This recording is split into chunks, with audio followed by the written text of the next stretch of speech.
soit Tutsi, Mounia, Moulengi ou Mounia Rwanda, être au gouvernement. Parce que doit être un gouvernement des Rwandais. Nous ne voulons pas, dans le gouvernement des Congolais, qu'on ait des Rwandais là-bas. Le gouvernement des Rwandais, c'est chez eux au Rwanda. Nous voulons un gouvernement du peuple congolais. Est-ce que voilà.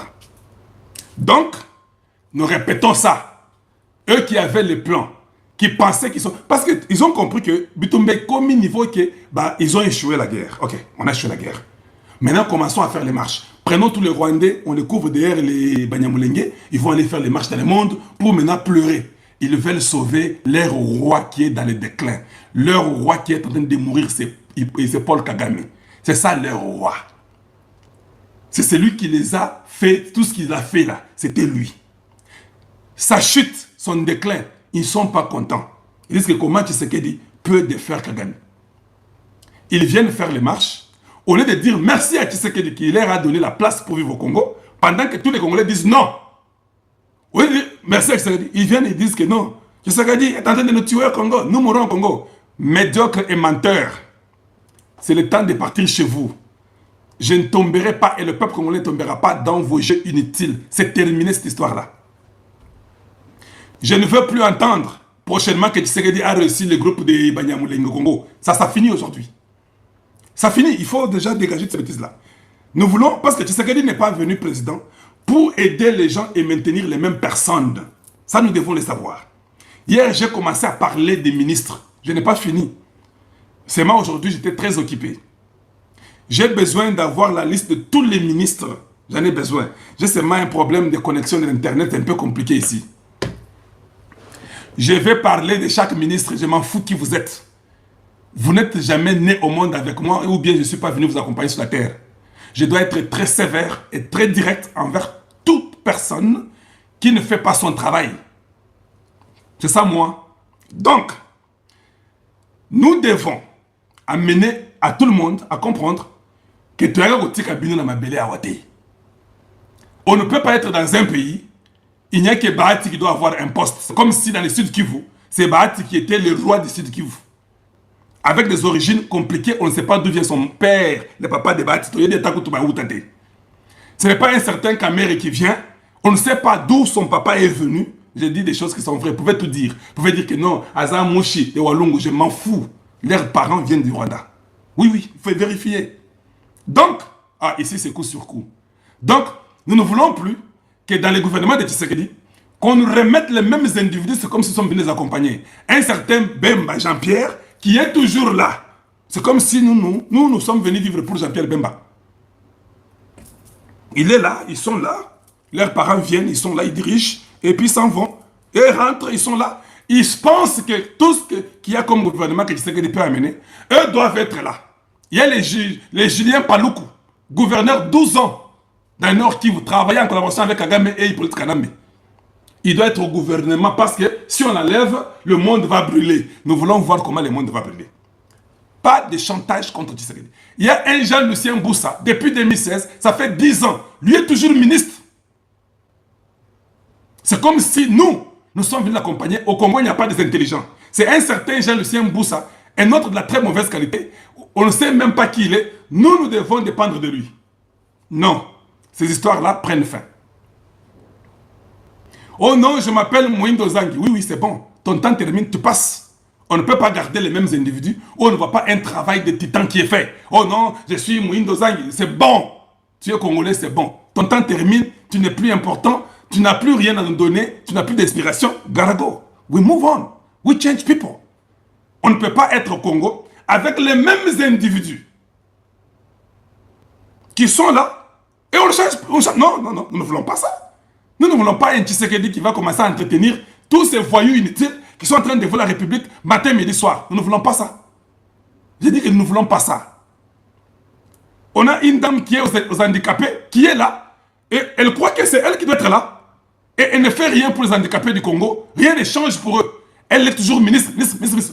Non, nous ne sommes pas venus ici pour être avec un individu ou une femme qui ne fait rien. Et nous sommes là en train d'observer. Et une nation de 150 millions d'habitants. Inacceptable. On a une autre qui a maudit Tshisekedi qui s'appelle Eve Bazaïba, qui est là, qui n'a rien foutu à l'environnement. Je dis bien rien foutu là-bas. Au social aujourd'hui, catastrophique. Non? Et là, c'est comme si nous sommes en train de jouer dans un jeu où nous pensons que c'est un jeu. Ici, nous ne parlons pas de jeu. Ici, nous parlons d'une république. Vous avez essayé de récompenser l'enfant de Coutinho. C'est bon. On n'a plus le temps de garder une personne qui ne sait pas, qui n'a pas la vision sur la jeunesse. Nous avons une nation. Nous avons un Congo. C'est bon, vous l'avez récompensé. Ces histoires-là terminent aujourd'hui. On a besoin d'un vrai ministre de la jeunesse. Il faut qu'on move on. À des moments, nous devons être sérieux et sincères. Ce n'est pas un jeu d'enfants ici. Nous grandissons, les enfants naissent et la vie continue. On ne peut pas commencer à rêver. Et c'est devenu comme ça, non? Donc, c'est-à-dire que comme on donne des gens, Tshisekedi fait ça, il fait, Tshisekedi récompense tel. Le temps de récompense de Tshisekedi est terminé. Est-ce que vous me suivez? Le temps de récompense de Tshisekedi est terminé. Bien aimé, pouvez-vous quand même aimer la vidéo, vous aussi là? Hein? Aimez la vidéo. Moi, quand des hommes parce que je vois comme si chez nous, nous rêvons au Congo démocratique. On a des rêveurs. Donc, on ne comprend pas ce qui est sérieux et ce qui n'est pas sérieux. Pouvez-vous aimer la vidéo, bien aimé? Partagez la vidéo. Voilà. On évolue. Je vois dans les social media au Congo démocratique, ces jours ici. Ah non. On se joue de notre pays, je vous dis. Je vois une lettre d'émission de Kamuleta. Kamuleta va à Lubumbashi avec 22 individus. Ah, tu sais que dit non. Non, tu sais que dit non. Ça, c'est quand même un peu trop. Ça, c'est ce qu'on appelle l'abus du pouvoir. Comment Kamuleta peut aller dans le Katanga, dans un voyage de 4 jours du 20 au 24 avril, avec Firmin Vonde? Tu sais que dit, j'ai vu dans les médias une liste de 22 individus qui sont en train d'accompagner Kamuleta aux frais de l'État. 22! Oh, dis, non. Même si.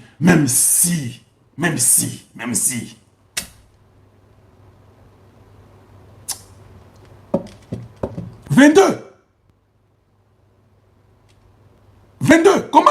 Oui, j'ai parlé de Sakombi. Sakombi, toutes ces personnes-là sont des gens qui doivent partir. On n'en a pas besoin, papa. Ça, ces gens-là ne peuvent pas nous aider à développer une nation. Et nous ne changeons pas la constitution pour que Tshisekedi nous garde tous ces médiocres-là. Non, on ne change pas pour ça. Là, vous ne me verrez pas. Là, vous ne m'aurez pas. Je serai encore dur plus qu'avant.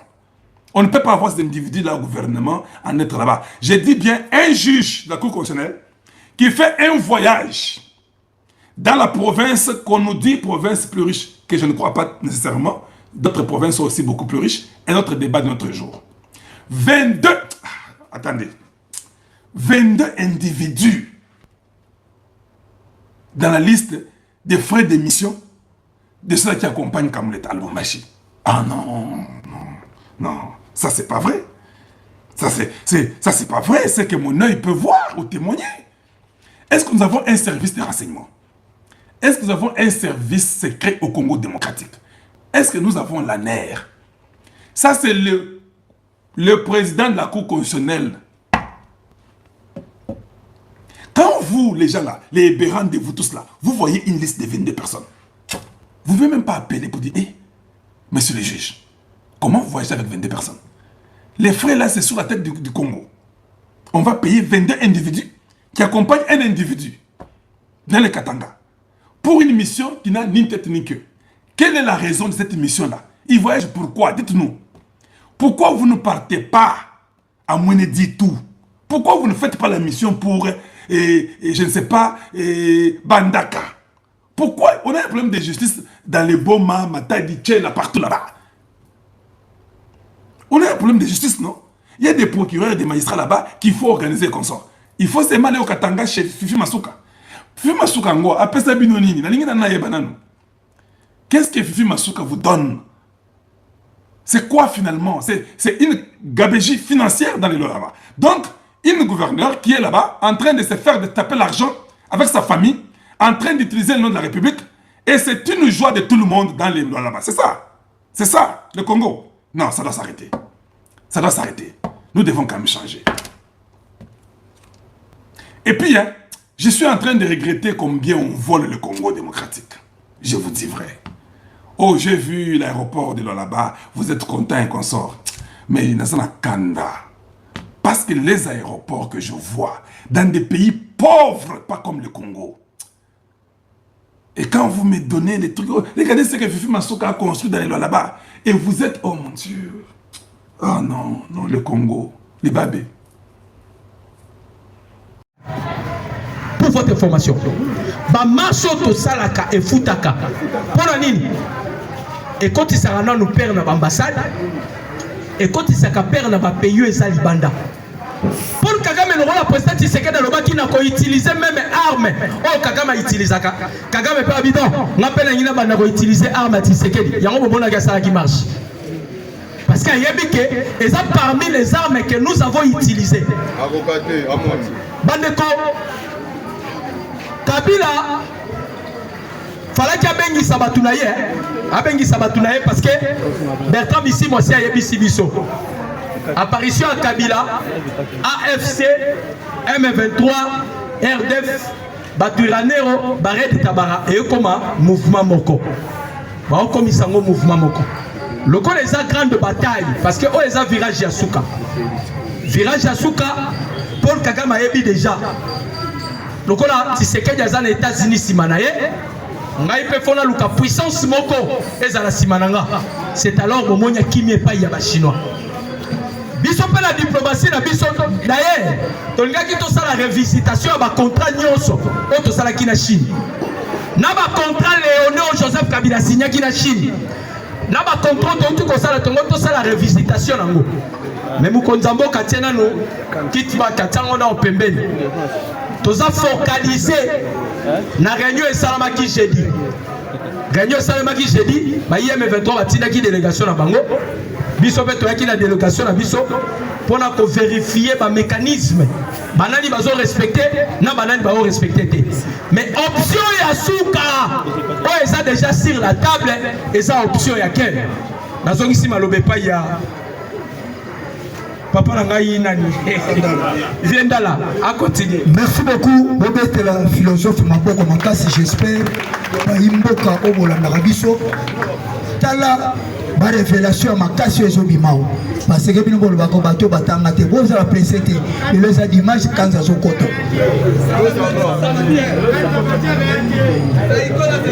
azokota le loyo nzambe eza passe mingi okoti na biso mboka lokola Belgique et à coloniser Congo à l'époque à Zaïre Mobutu a commencé relation entre Belgique et la République du Zaïre alors le loyo pourquoi c'est président Kanza pour mettre les maboko makasi parce que nous déjà battu comme Kolemba pour mettre les maboko makasi. Merci, merci. Les sénateurs debout. Les sénateurs debout. Les sénateurs debout. Rien que l'IDPS, rien que l'IDPS. Mbote na biso. Je pense que na kotaka muke na maloba o docteur ainsi que président Moloto Balobi natia lumière moko lisusu wana. Par rapport ya nini?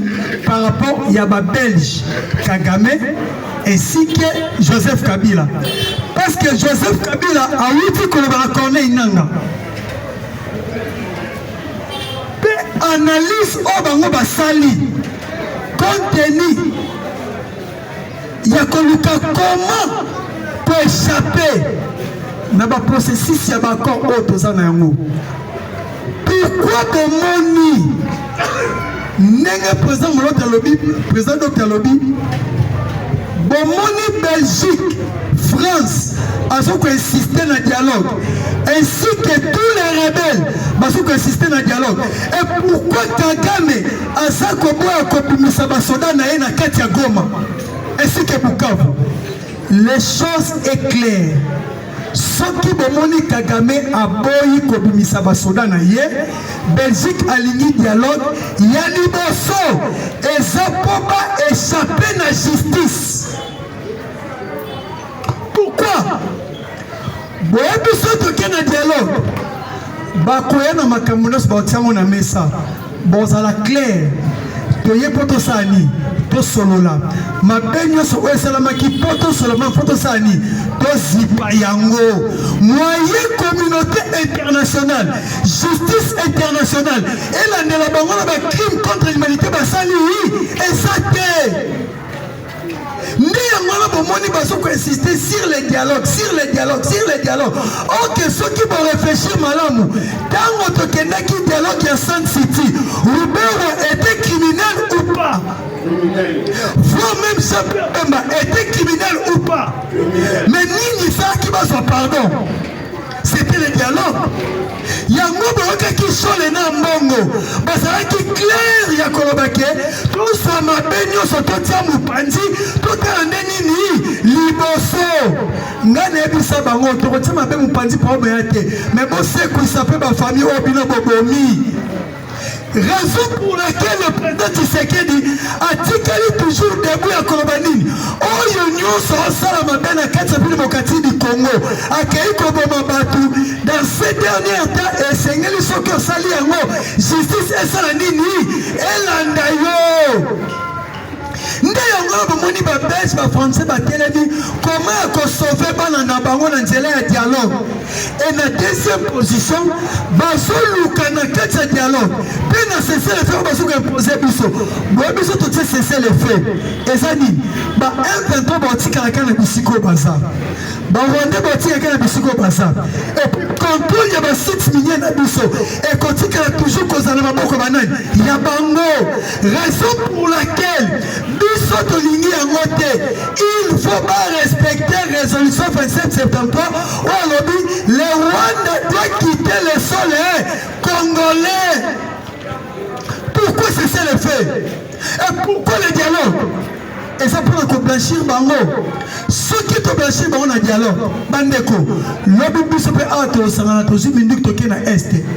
Toko senga ba poste clé na gouvernement. Toko dialogue ba sani ba kota biso. Yangwana le président Tshisekedi alingi toujours à décourager acte au nyonso ya mabe ba congolais to sala kini. To mesala kini yango étranger moko ya coopérer na yo après so minuki ya batemi na sima au commandeur yo bo mabande kona yo.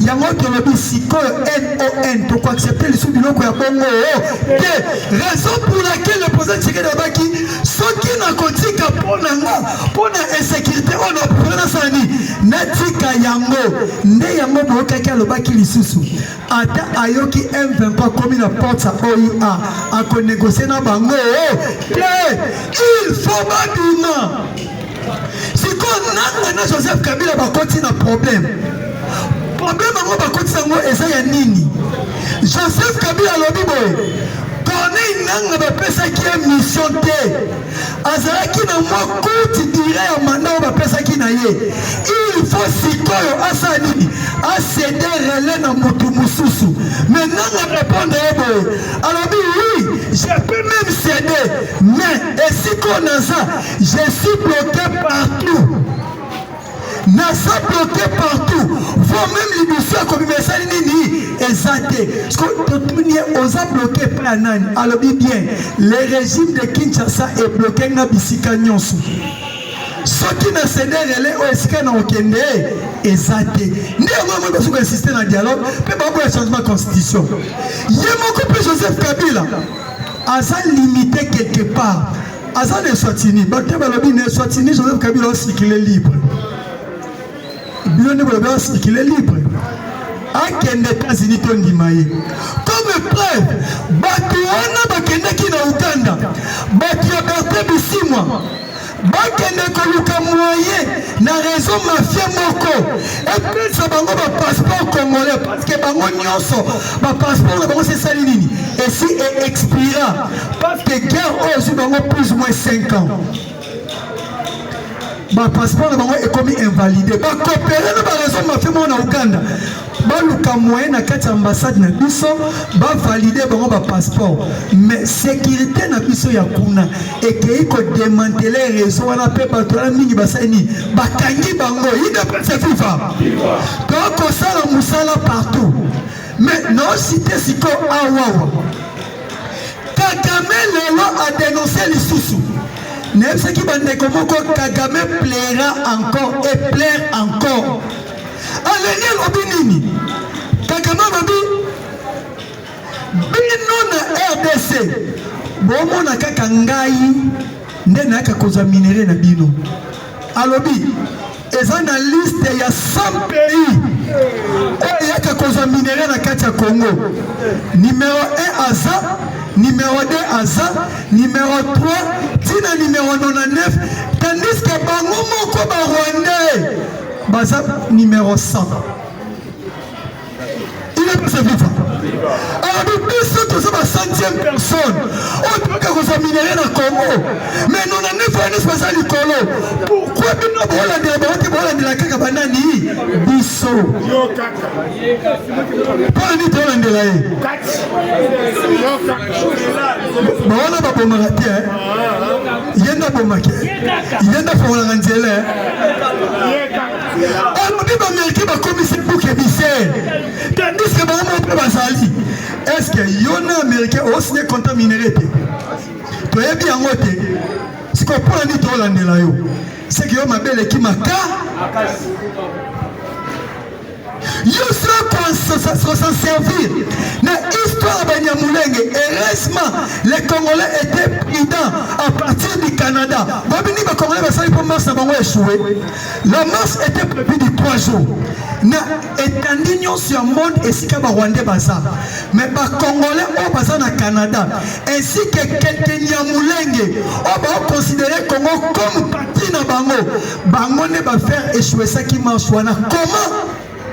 Bazou Mikanda parce que balobaki pour ça la contre-marche mais bah qu'on réfléchir balobaki pour ça le contre-marche et risquer que ça ne va pas bitumé ça ni et bima ce qui bitumé bini bamboko ça bamboka mo démocratie et toni sama la démocratie et risquer ba kangabiso bato bakoluka moi raison moko ya kolobaki régime à Kinshasa etini bango ba ko bundisa bango na marche au bossa basali kani ba sensibiliser bato na bandako ezala o Mulenge, oh nan, ceux qui réellement reconnaître Congo parti na yo, ceux qui ont battement bien salanini, wolola bango. Et en plus, on va préparer Manchouana. Ba Congolais wane si ba préparer qui déjà. Ba kena memo na bango avant le gouvernement canadien. Ba basani ba déposer note na bango. Ya marche. Notre souci est que contrairement à ce qu'on sait que marche on est à conseil mais ça marche beaucoup pro Rwandais et taliban congolais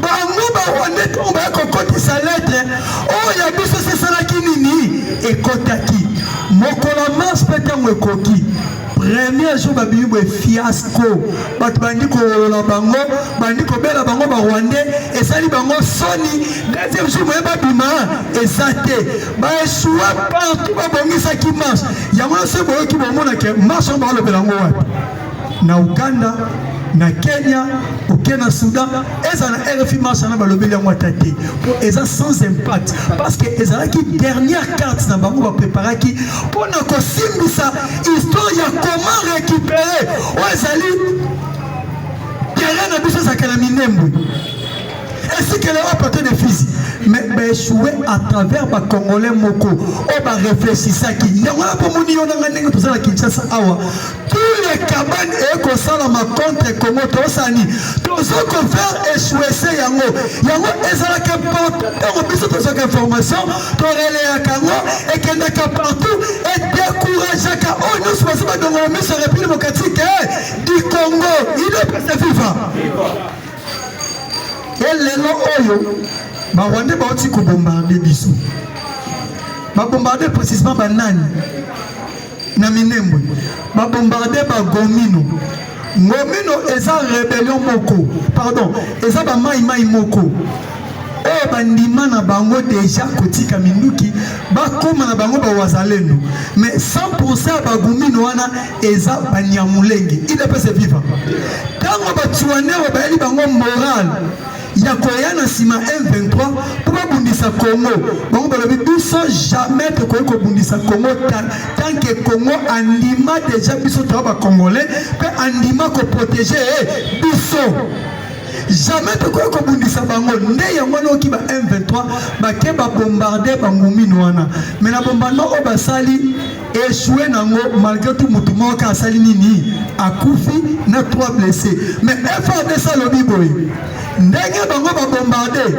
biso to ça la réplique et ça la ki ba sodo ba côté ici on dit melanga fiasco parce que plan on va penser qu'on depuis kala ceux qui te respecter c'est le fait bango ba se réorganiser baluka comment mener les attaques farouches pour baluka comment ba ko botre la bisoni mabele mais tous les plans nyonso et symbolisé parce que le peuple congolais basa déjà vigilant, basa déjà éveillé. Chaque jour na kana bango, ba commenter ba stratégie, mais écosimba na yangote et fait des comptes. Ozalaka acte de vente ça va batika kana Congo qu'il plaît qu'il neige to sa nini, to so changer yango autre bengi constitution. Raison pour laquelle le premier vice-président de l'Assemblée nationale, le professeur Chilumbaï, a répondu à Senko, à la bine Senko, Bino Botikala jamais causera élu na peuple congolais, vrai ou faux? Botikala jamais causera institution congolaise, vrai ou faux? Si on a le banabilo makambo et tali botambo si amboka pona. Boko a côté le banabilo la tire tali changement condition pona. Est-ce que ambongo c'est gérer mboka? Jamais. Sur les Gérard Mboka, ceux qui coûtent Saint-Dominique, na limité, parce que la maison, Mickey, là-bas, ceux qui banani, bah, qui est, oh, battre la radio 16, qui est, bonjour, là, moi, bon, au Congo. Tant qu'on va M23 Moussousou, bah, qui peut infiltrer quelques liens à Katanga, à Mato Kangabango, Mouté Bazaka dans le baki. Tango Katunga kotonga aéroport aluka komako kwa isa Katanga mute bazalaka lobaki soki to comprendre que Moussa Pezo ça la biso face c'est que ça nini mais comprendre que le mal congolais c'est la constitution to kati yangote il faut les couper pour te libérer mboka na biso yango le peuple congolais na kopsa na biso to continue toujours cause à la vigilance. On continue toujours à soutenir Mboka na biso. Et si quelqu'un va rendre baza, ma couple bango ici et baby. Je pense que pour les autres ceux qui awa, to kutani lundi to ya formula ba misiso etikali. Merci Nabino. Merci beaucoup la président Kanza Maboko. J'espère ma panzi sango ba utu kolubao. To lubao to lubate. Bolandi marche ya ba Rwandais aux États-Unis d'Amérique est échouée. Parce qu'il y a deux pays, la France et la Belgique, sont jaloux contre la République démocratique du Congo. Belgique, c'est Hollandais, Bandez à Belgique, Ata Fourchette à Pamba, et si aussi pour ça là, même attaque à ma fille de fer, aussi pour ça là, Belgique. Matondo mingi na bandeko nyonso oyo bazopesa Papa Ngonza confiance munanzila tata Simon Kimbangu. Merci na ba autorité, merci na balandi nyonso oyo bazopesa témoignage na lobiko oyo bazui na nzela ya Papa Ngonza pangi wa beno Congo patriote munanzila ya MPV ya Longo. Merci. Lelo na premier sujet ndeko moyindo totelema tolamuka. Lelo mutu nyonso oyo nzamba keli na sa mabele na monde entier azalaka toujours na pouvoir oyo ezalobi asunga libota oyo asunga bana bandeko na ye membre famille et entourage. Lelo monaka balien oyo yaka complet kati na blocage ya mutu ezalaka mingi famille pour famille mutu yebi oyo mwana toboti oyo ndeko tosali boye. Lelo mutu nyonso oza na kati ya problème eloko ezosala passe benga Papa Ngonza aza disponible mpangi wa beno Congo bavene ngangu kwa tata wa beto mfumu Kimbangu muna nzila ya Nkamba secret nyonso eza kuna na Nkamba. Papa Ngonza banaki kolobango mutu nyonso azalaki na croyance ya koyeba kondimate ya koyeba kati ya eloko nini oyo ezosala passe. Lelo eloko liboso oyo poso moyindo a comprendre mutu mosusu aza pasteur, prophète, guérisseur, maître Nkumu, Ngunza, Mbikudi. Mais bozongi na kati ya pouvoir ancestral ya biso ya Bokoko, boyebi que veut dire prédication. Lelo ba pasteur baloba to uti kolega le 6 février awa. Le 6 avril awa oyo le 6 oyo ezalaki fête ya biso oyo mokonzi mboka tiaki comme férié, journée chômée mais payé. Mais bato balingaki basala concurrence na bato mosusu ndenge nini ba journée na bango batia férié te. Mutu asali 30 ans ya prison ya kobimisa bato mais ye asini ekufa na ye. Yango moni poso moyinde tozala ya kolamuka tozala na croyance kati eloko te. Numéro ya Papa Ngunza nyonso mibale eza na WhatsApp, consultation eza gratuit monanzila tata wa beto fumu Kimbangu Mvuluzi monanzila Yankamba. Plus 243 98 17 17 013 plus 243 89 44 54 885 Vos 10. Merci. Lelo na banza na deuxième sujet mutu nyonso fa komprenaka nini oyo ezosala bomoi na epasi, oyo ezosala famille pasi, oyo ezosala bana pasi. Lelo na kati ya mboka ya Congo oyo Papa Ngunza azali, lelo mutu nyonso oyo aza na problème ya féblicité, éjaculation précoce, ki mobali ekomi mukie ezorande so service te, élection ya malamu te. Lelo na banza okokende na bopito, oki kosalisa prostate, basali na laser, basali na boye ekorande toujours ba 20 oyo tobengango 20 central oyo eza ya mokongo ya koyeba kati eloko nini oyo ezosala pasi. Lelo oza na problème ya féblicité ki mobali ezotelema te, élection ya malamu te, mama na kati ya ndako abandi bokaboli bachambre, benga Papa Ngunza atiela yo dimension nyonso oyo etangami ya kimobali. 18, 20, 22, 24, 26. Nakozongisa bopikinikino ndenge ozalaki na bomwana. Lelo numéro ya Papa Ngunza faut bozaka très attention. Oyo ki voit oyo Papa Ngunza te, c'est que ça a été. Lelo bandeko mosusu bazo pirater kaka ba même émission ya Papa Ngunza. Lelo muta sungi yo lobi pe yo kozana récompense. Mona nzila tata wa beto mfumu Kimbangu Mvuluzi, mona nzila ya Kimbangu, mona nzila ya Nkamba, Kimbangiste. Numéro Papa Ngunza nyonso mibale eza na WhatsApp, consultation toujours eza gratuit ya koyeba kati ya eloko oyo ezosala pasi. Plus 243 98 17 17 013 plus 243 89 44 54 885 okozwa Papa Ngunza ye moko en direct. Troisième sujet, lelo yo ndeko mobali ozomona respect na kati ya ndako eza te, na mwasi eza déjà malade. Benga Papa Ngunza ya kotielo na ba norme oyo mwasi soumission olobi non etikali non, olobi oui etikali oui. Lelo na banza lelo tozalaka bambwa beba ntabo oyo ezaka dressé ntaba zoyoka mbwa zoyoka olingi na tielo mwasi na ba condition olingi benga Papa Ngunza. Yo pe mama oza na problème, mobali azovanda kimia te, mobali azokabela yo te, benga Papa Ngunza. Mais azokaba na famille na ye eza déjà lien bloqué oyo ekoti na kati ya ndako.